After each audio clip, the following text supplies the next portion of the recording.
You never know what's going to happen when Bucky and Brutus meet on the gridiron. The 40-year vet Tim May is going to try to predict what's going to happen. So will Andy Backstrom. So will me, Spencer Holbrook. So will I guess, if I can learn to talk. It's Bold Predictions. You know what time it is. It's the best time of the week, the most wonderful time of the week, the most wonderful time of the year. It's a football Friday in the greatest city on earth, Columbus, Ohio, as we get ready to head to Madison, Wisconsin, maybe the second greatest city in the world. Who knows? I haven't been there yet. Tim, bold prediction. Let's get to it. It is the capital city of the great state of Wisconsin. Between those two lakes, Lake Monona and Mendota, I think. What are you, campaigning? Isn't Just it give right? me a bold Am I prediction. right? My bold prediction is by the time the jump around comes around, which is between the third and fourth quarters up there, and fellas, I don't think either one of you have experienced it. There's nothing like sitting in a steel and concrete press box that's shaking. Not really shaking, just moving. It's unbelievable. But by the time that part of the game comes along, Ohio State will have put this victory well in hand. Interesting bold prediction. It's probably the first time we've ever had a bold prediction that tilts that way. Go ahead, Andy. Yeah. I want to go back to my last week's bold prediction, which was that Marvin Harrison Jr. Oh, he's doing the Tim May. 10 or more catches. Pat yourself on the back, young man. Well, I'm going to make the prediction again because I think it's going to happen again. I think he's going to have 10 or more catches again. And by the way, why this is bold is because before he did that last week he'd only done that once ever before. So he's going to do it twice in a row. You know, I asked him, how many's too many? How many catches could you make and whatever? And of course, he started out with whatever it takes to get the win. And then he went from there. But he didn't come up with a number because I told him I grew up in the time when running backs carried the ball 25, 35 times a game and nobody said they were overworked, So target share. I think, depends on how many times they want to throw it to him. That's what he said. He said it doesn't matter to him the number of catches, it's the number of targets he gets divided by the number of catches. Yeah. He wants that perfect night. I am going to go with 5. Yes, 5. Let me repeat myself. 5 combined sacks for Tyleik Williams, Mike Hall, and the rest of the defensive tackles. Not the defensive ends, the defensive tackles. Folks, flip on the film and watch what young Johnny Newton did to the Wisconsin interior last week in the Illinois-Wisconsin game. It was heinous. He was an animal, and he's a first-round pick for a reason. Well, Tyleik Williams is making a case to be a first-round pick, and so is Mike Hall right now. They're both playing extremely well, and the Buckeyes are going to roll defensive tackles. And I think that Wisconsin interior is not the Wisconsin interior of your older brother's variety, or not the Wisconsin interior that your parents grew up watching at this point from Barry Alvarez. It's not very good, and I think Ohio State's going to take advantage of that. Wisconsin's going to be trailing in this game and have to pass a lot, and they're not afraid to do that with Phil Longo anymore. Give me 5 combined sacks for the defensive tackle group for Ohio State. An addendum, folks, also when you're watching that video, watch how Wisconsin comes back from way behind and wins that game with 18 points, I think it was, in the second half. After Johnny Newton was ejected. Well, my point is this team doesn't quit. I'm talking about Wisconsin. So I'll leave it at that. You want me to have an addendum Who cares on who cares how many sacks somebody got if you still won the game? Go ahead now. Well, if you want to go addendums, Tim, I don't think the game will be in hand with your bold prediction since Wisconsin doesn't quit. I knew I was going kind of swimming upstream there when I brought up the fact that they didn't quit last week and they could have. The interesting team that Luke Fickell has in his first year as the head coach. Offensive player of the game. University of Wisconsin. Offensive player of the game. Offensive player of the game. I'm going to pick low-hanging fruit. I'm going to go with Marvin Harrison Jr. being my offensive player of the game for Ohio State. Andy, I'm sure you're going to pick the same guy, but you can go ahead and tell me. Wow. Nope. I mean, what are we doing here? No. I'm going with tight end Cade Stover. I had 4 catches for 70 yards last week. And after the game, we need to get cards where we just flip these up. Well, yeah. Well, we can't do signs anymore. Yeah, right. Well, that's a good point. After the game, stole mine. Ryan Day said, we could have even had him more involved. And every game this year, besides Youngstown State game, funny enough, Cade Stover's had multiple catches and at least 50 receiving yards. I think he has his best game of the season against Wisconsin. He had 2 touchdowns against Wisconsin last year, I believe. I think he's going to have another great game. Right now, he was just added to the Blitnikoff Award watch list. The Blitnikoff, which is for not John all Mackey. receivers, not just wide receivers. And Cade Stover's making that clear.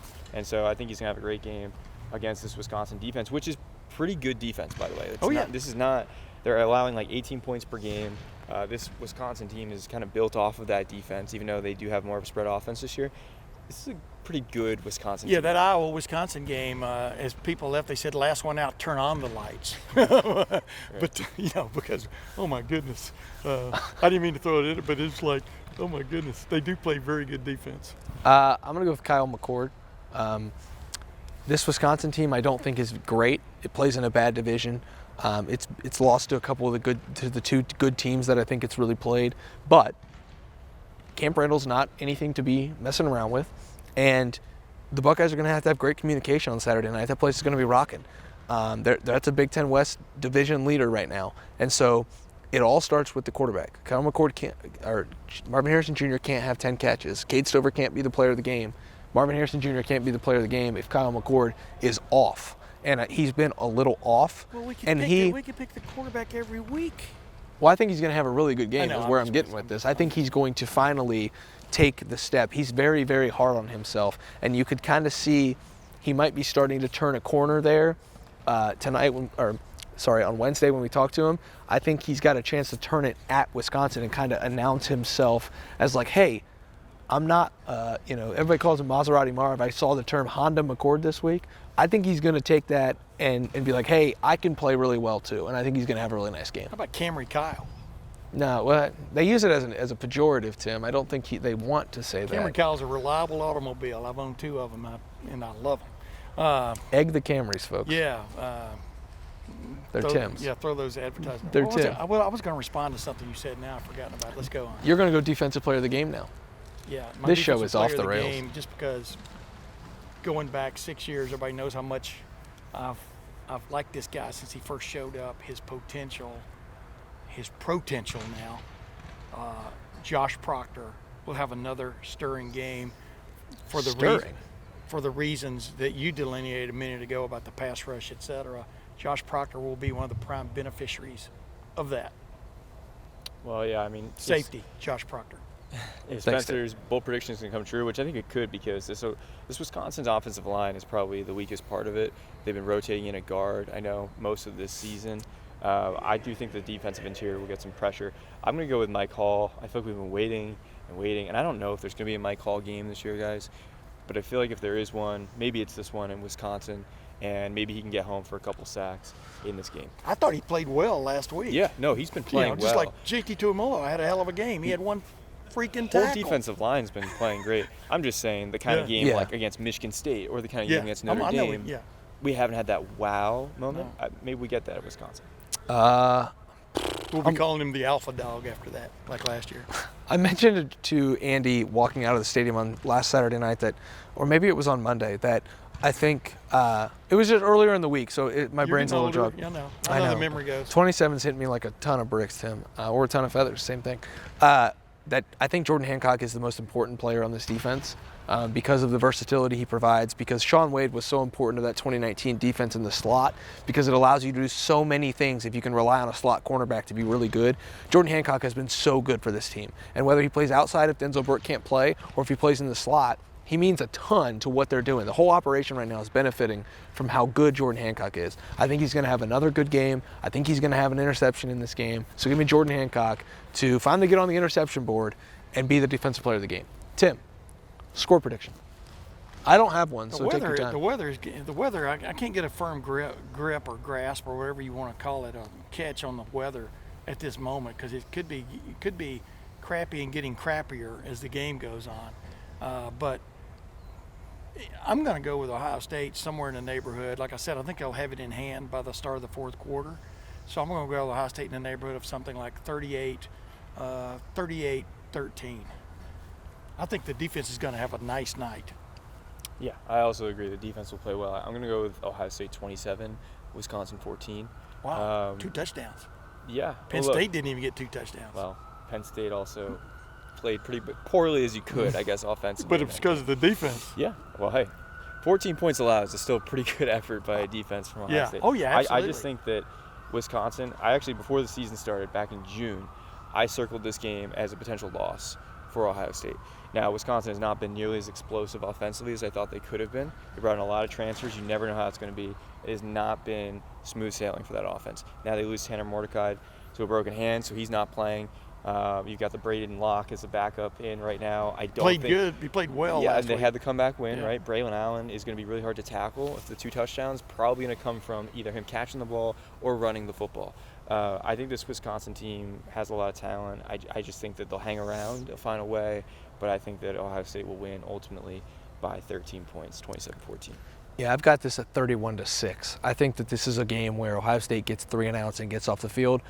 The offense has more possessions to be able to get to that 31. I still don't know if it's going to be the most efficient game that we can see from an offense like this, but that's only 5 scoring drives. And if you're getting 3 and outs, you're getting 4 or 5 play possessions, you're getting the ball more often. And we saw that on Saturday. They got the ball a lot against Penn State because they were getting off the field quickly. So I don't. After 3 quarters, what's the score going to be in your 31-6 game?